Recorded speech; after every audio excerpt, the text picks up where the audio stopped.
বুড়া বেটির জামাই বলছিল ওমর ভাই নাকি তার নাম নিয়ে ভিউ কামায়। আরে বেটা, বুড়া বেটি না থাকলে তো তুই এখনো টোকাই। আর কি বলছিলি?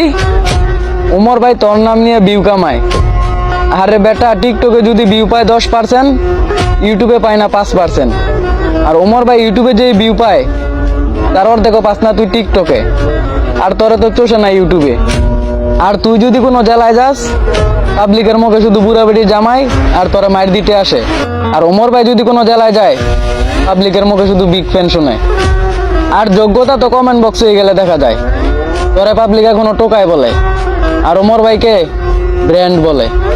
আর একটা টোকায় আছে, মরা বাইং মাছ ধরে, কিছু করার আগে ভাবে না, করার পরে বাপ ডাকে। কিছুদিন আগে কোরআন নিয়ে ফাইজলামি করছে। আবার ওমর ভাইরে কি বলছে? ওমর ভাই নাকি তার নাম নিয়ে ফর ইউতে চলে। আসলে টিকটকে তার ওমর ভাইয়ের থেকেও বেশি ফলোয়ার, তাই সে নিজের ভাবে। আরে বেটা, তোর এত ফলোয়ার্স, তারপরও তো কিছুদিন পরে পরে ইউটিউবে ভিডিও আপলোড দিয়া টিকটকে এসে ফলোয়ারদেরকে বলস, বাবা আমার ভিডিওটা দেখে আসেন, না পারস পায়ে ধরবি ইউটিউবে সাবস্ক্রাইব করার জন্য। তারপরে তো এখন পর্যন্ত পারলি না 1 মিলিয়ন সাবস্ক্রাইবার বানাইতি।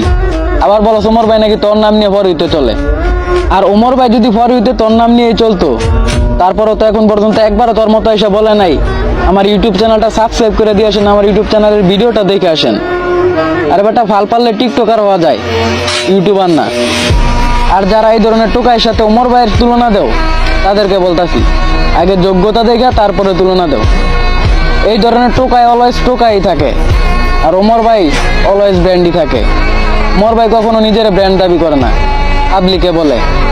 আর তোদেরকে পাবলিক টোকাই বলে।